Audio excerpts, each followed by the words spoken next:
नमस्कार स्टूडेंट्स, आप सबको मेरा अभिवादन है। मैं डॉक्टर रेनू जौहर आपका मेरी इस आहार और पोषण विज्ञान की ऑनलाइन वीडियो क्लास में स्वागत करती हूँ। आशा करती हूँ आपने मेरे इससे पहले के वीडियोस अवश्य देखे होंगे। इससे ना सिर्फ आपका आहार और पोषण संबंधी ज्ञान बढ़ा होगा, बल्कि इस आहार और पोषण विज्ञान की नॉलेज का आप उपयोग अपने और परिवार के पोषण स्तर को उच्च बनाने के लिए अवश्य कर रहे होंगे। आज के मेरे वीडियो का विषय है पोषक तत्व आयोडीन।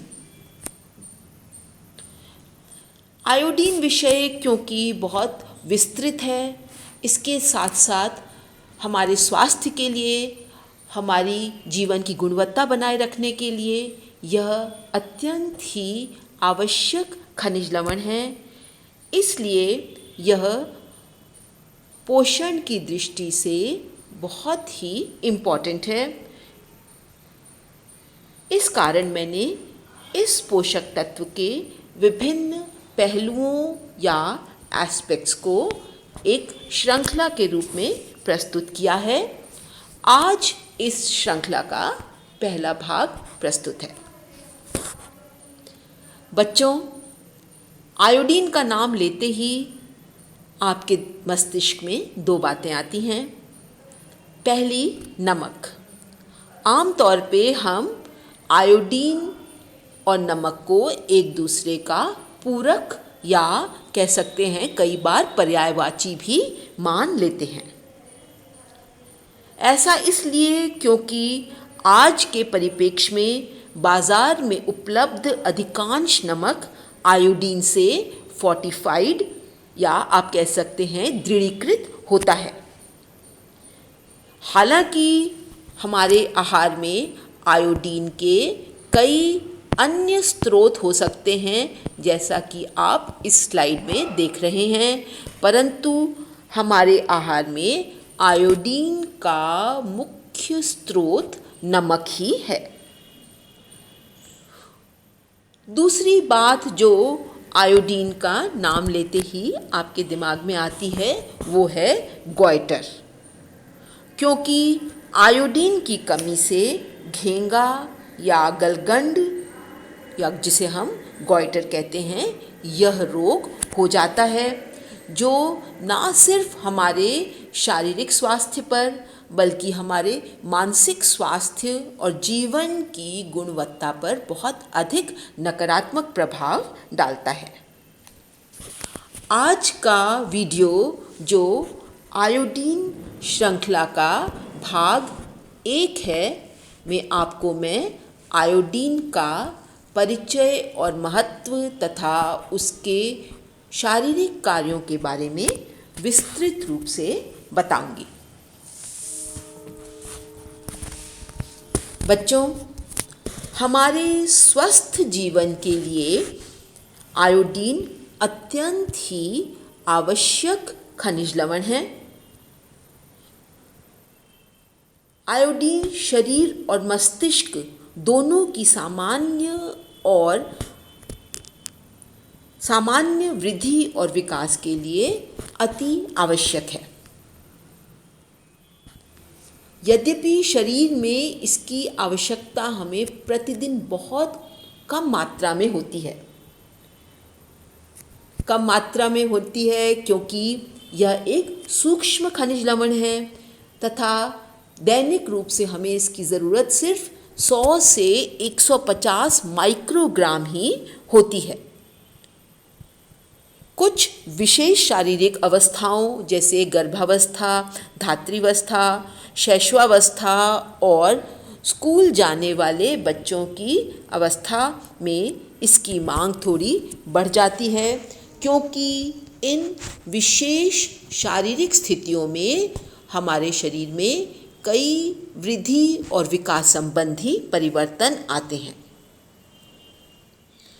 कार्य की दृष्टि से यह अत्यंत ही उच्च मूल्य का महत्वपूर्ण खनिज तत्व है। यह थायराइड ग्रंथि से निकलने वाले हार्मोन, जिसका नाम थायरॉक्सिन है, इसका मुख्य अवयव है।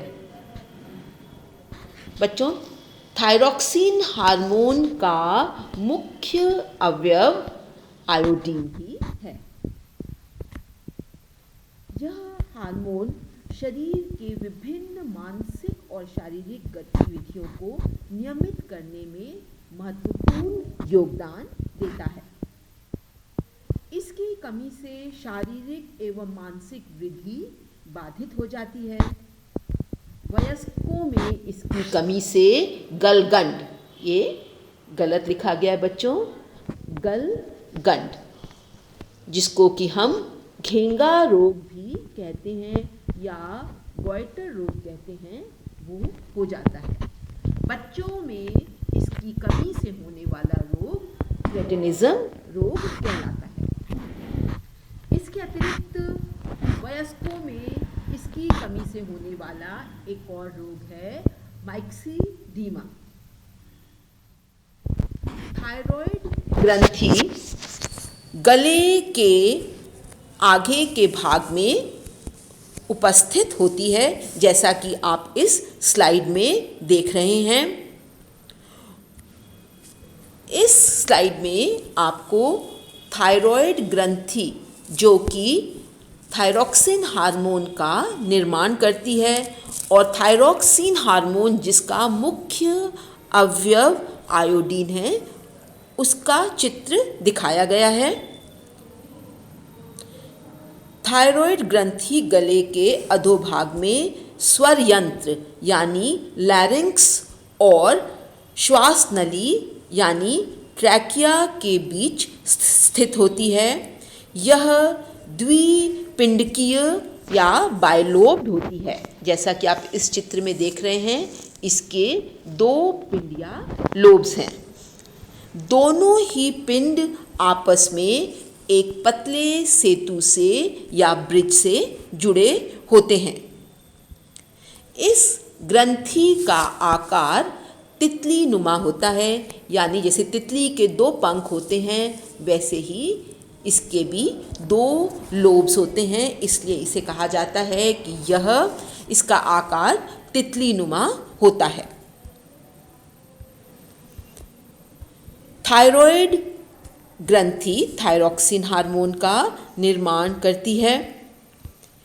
कभी कभी जब आयोडीन की कमी हो जाती है तो यह थायराइड ग्रंथि बहुत तेज़ी से मल्टीप्लाई करके अपने आकार में वृद्धि कर लेती है, और इसका वज़न जो सामान्य अवस्था में 25 ग्राम होता है, वो बढ़कर 200 से 500 ग्राम तक हो जाता है। फलस्वरूप रोगी के गले में फूली हुई गांठ दिखाई देती है, जिसे गलगंड कहते हैं। एक स्वस्थ प्रौढ़ व्यक्ति के शरीर में सामान्यतः सिर्फ 25 मिलीग्राम आयोडीन उपस्थित होता है, जिसमें से 10 मिलीग्राम थायराइड ग्रंथि में और शेष रक्त और अन्य ऊतकों में विद्यमान रहता है। तो बच्चों, जैसे कि आप इस स्लाइड में देख रहे हैं, आयोडीन उच्च मूल्य का महत्वपूर्ण खनिज लवण है। यह थायरॉक्सिन हार्मोन के निर्माण में मुख्य अवयव है और इसकी कमी से गलगंड या घेंगा रोग हो जाता है। अब मैं आपको आयोडीन के कार्यों के बारे में बताऊंगी। थायराइड ग्रंथि से स्रावित होने वाला हार्मोन थायरॉक्सिन जो है वह उसका मुख्य अवयव आयोडीन ही है, या आप कह सकते हैं कि थायराइड ग्रंथि से स्रावित होने वाला हार्मोन थायरॉक्सिन और आयोडीन दोनों के कार्य एक समान ही हैं। आयोडीन मुख्यतः ल्यूसीन और टायरोसिन नामक अमीनो अम्लों के साथ मिलकर थायरॉइड ग्रंथि से स्रावित होने वाले हार्मोन थायरॉक्सिन का निर्माण करती है। अतः थायरॉक्सिन के कार्यों को ही आयोडीन का कार्य भी कहा जा सकता है, या हम कह सकते हैं कि थायरॉक्सिन हार्मोन और आयोडीन के कार्य लगभग एक समान है। आयोडीन के शारीरिक कार्यों में सबसे प्रमुख है चयापचय को नियमित करना। इसके अतिरिक्त प्रजनन प्रणाली का समर्थन, प्रतिरक्षा प्रणाली को मजबूत करना, शरीर में रोग प्रतिरोधक क्षमता बनाए रखना, कॉग्निटिव क्षमता यानी हमारी मानसिक क्षमता को बनाए रखना, कई हार्मोन्स की मात्रा को नियंत्रित और नियमित करना, विकिरण या रेडिएशन से बचाव करना। अब मैं आपको आयोडीन के कार्यों के बारे में विस्तृत रूप से बताऊंगी। आयोडीन का सबसे पहला और प्रमुख कार्य है शारीरिक वृद्धि और विकास में। आयोडीन बच्चों के शारीरिक और मानसिक विकास के लिए एक अत्यंत ही आवश्यक खनिज लवण है। इसकी कमी से बच्चों के शारीरिक और मानसिक वृद्धि और विकास में बाधा उत्पन्न होती है। बच्चे मानसिक रूप से अस्वस्थ और कमज़ोर हो जाते हैं। बच्चों में क्रेटिनिज्म नामक रोग हो जाता है। बड़ों में आयोडीन की कमी से मिक्सीडीमा तथा घेंगा या गॉइटर या गलगंड रोग हो जाता है, क्योंकि आयोडीन के अभाव में थायरॉक्सिन हार्मोन का निर्माण नहीं हो पाता और थायरॉक्सिन हार्मोन हमारे शारीरिक वृद्धि और विकास तथा मानसिक वृद्धि और विकास दोनों के लिए अत्यंत ही आवश्यक है। आयोडीन का दूसरा कार्य है थायरोग्लोबुलिन एवं थायरॉक्सिन के निर्माण में। थायरोग्लोबुलिन भी एक प्रोटीन यौगिक है तथा यह थायरॉक्सिन के समान ही शरीर के लिए अत्यंत आवश्यक है। इन दोनों के निर्माण में आयोडीन महत्वपूर्ण भूमिका निभाता है। आयोडीन का तीसरा कार्य है आधारीय चयापचय दर को नियमित और नियंत्रित रखना। आयोडीन चयापचय दर को नियमित और नियंत्रित करने में बहुमूल्य भूमिका निभाता है। इसके अतिरिक्त थायरॉक्सिन हार्मोन के उपापचय में और कई पोषक तत्वों के मेटाबॉलिज्म में भी सहायता करता है। कैरोटीन को विटामिन ए में परिवर्तित करने के लिए, अमीनो अम्लों के ऑक्सीकरण के लिए तथा नाइट्रोजन के उत्सर्जन जो कि सभी आधारीय चयापचय दर को प्रभावित करते हैं में यह महत्वपूर्ण भूमिका निभाता है।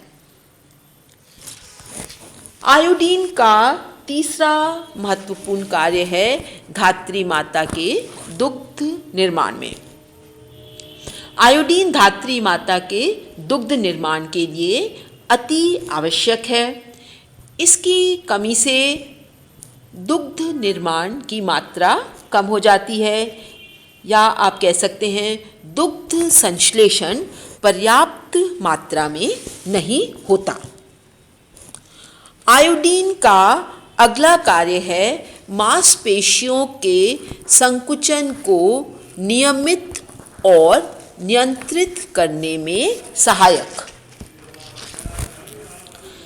आयोडीन शरीर की सभी मांसपेशियों के संकुचन को और नियमन को करने के लिए आवश्यक होता है, जिससे शरीर की सभी मांसपेशियां सामान्य रूप से कार्य कर सकें।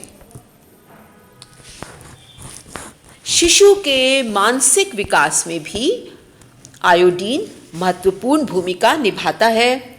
इसकी कमी से बच्चों की मानसिक विकास अवरुद्ध हो जाता है तथा कई बार वह मानसिक रूप से विक्षिप्त भी होते हैं। आयोडीन का अगला कार्य है शरीर के ताप को नियंत्रित करना। बच्चों, आपको पता है हमारे शरीर का तापमान 98.4 डिग्री फ़ारेनहाइट पर स्थिर होता है। कोई भी स्थिति हो, चाहे कितनी गर्मी हो या सर्दी हो, हमारे शरीर का तापमान 98.4 डिग्री फ़ारेनहाइट ही होता है। तापमान को सामान्य या स्वस्थ अवस्था में, जब व्यक्ति बीमार नहीं है या उसे बुखार नहीं है, उस स्थिति में शरीर के तापमान को 98.4 डिग्री फ़ारेनहाइट पर स्थिर रखने में आयोडीन महत्वपूर्ण भूमिका निभाता है। इसके अतिरिक्त कोशिकाओं में होने वाले परिवर्तनों को नियमित और क्रमिक बनाए रखने में भी आयोडीन का महत्वपूर्ण योगदान है। इसके अतिरिक्त आयोडीन शरीर में कोलेस्ट्रॉल की मात्रा को नियंत्रित करने में बहुमूल्य भूमिका निभाता है। थायरॉक्सिन हार्मोन कोलेस्ट्रॉल के निर्माण को नियंत्रित करती है। अगर थायरॉक्सिन हार्मोन का स्राव कम होता है तो कोलेस्ट्रॉल का स्तर सामान्य से अधिक हो जाता है, और अगर यह स्राव यानी कि थायरॉक्सिन हार्मोन का स्राव सामान्य से कम होता है तो उस स्थिति में शरीर में कोलेस्ट्रॉल की मात्रा अधिक हो जाती है, जबकि स्राव अधिक होने से कोलेस्ट्रॉल का स्तर सामान्य से कम हो जाता है। कोलेस्ट्रॉल का स्तर सामान्य से कम होना या अधिक होना, दोनों ही स्थितियां स्वास्थ्य के लिए हानिकारक है। आयोडीन का अगला कार्य है जानवरों एवं मनुष्य की प्रजनन शक्ति को बनाए रखने में सहायक। आयोडीन संतानोत्पत्ति में सहायक होता है। प्रजनन शक्ति या क्षमता को बनाए रखने के लिए आयोडीन नितांत आवश्यक है। जानवरों में किए गए प्रयोगों से यह निष्कर्ष निकाला गया है कि आयोडीन की कमी से उनमें बांझपन या स्टेरिलिटी आ जाती है। शोधों से यह भी सिद्ध हुआ है कि शिशु अगर जन्म लेते भी हैं तो पूर्ण रूप से उनका शरीर विकसित नहीं होता। उनका कोई न कोई अंग अवश्य विकृत होता है, या वह मानसिक रूप से विकृत होते हैं।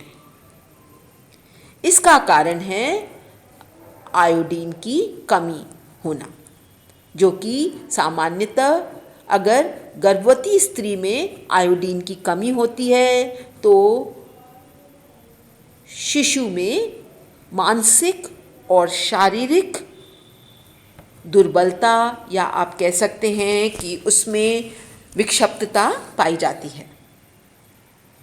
इसके अतिरिक्त कोशिकाओं में होने वाले ऑक्सीकरण प्रक्रिया को नियमित करने में भी आयोडीन महत्वपूर्ण भूमिका निभाता है। इसके अतिरिक्त बालों और त्वचा के स्वास्थ्य को बनाए रखने में भी आयोडीन की महत्वपूर्ण भूमिका है।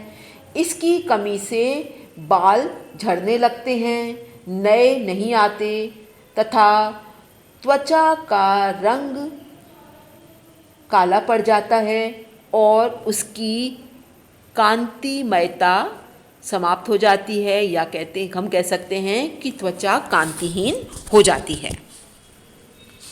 इसके अतिरिक्त आयोडीन की कमी से रक्त संचार में भी बाधा उत्पन्न होती है। तो बच्चों, आज के वीडियो में मैंने आपको आयोडीन का परिचय दिया। आयोडीन और थायरॉक्सिन के बीच में क्या संबंध है, यानी आयोडीन और थायरॉक्सिन को एक दूसरे का पूरक क्यों माना जाता है, इसके बारे में आपको विस्तृत रूप से समझाया।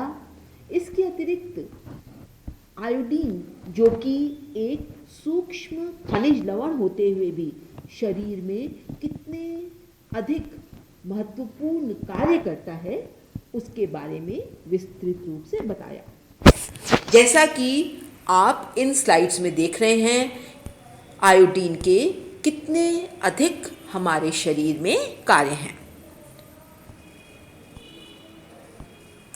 बच्चों, आशा करती हूँ आपको इस वीडियो से हमारे शरीर में आयोडीन की महत्ता के बारे में ज्ञान हो गया होगा, तथा आप अपने दैनिक जीवन में आयोडीन युक्त नमक का उपयोग अवश्य करेंगे, ताकि आयोडीन की कमी से जो शारीरिक कार्यों में बाधा उत्पन्न हो सकती है या मानसिक कार्यों में बाधा उत्पन्न हो सकती है, वह ना हो। इसी आयोडीन की श्रृंखला को आगे बढ़ाते हुए अगले वीडियो में मैं आपको आयोडीन के संबंध में अन्य जो एस्पेक्ट्स हैं या टॉपिक्स हैं, उनके बारे में विस्तृत रूप से बताऊंगी। धन्यवाद।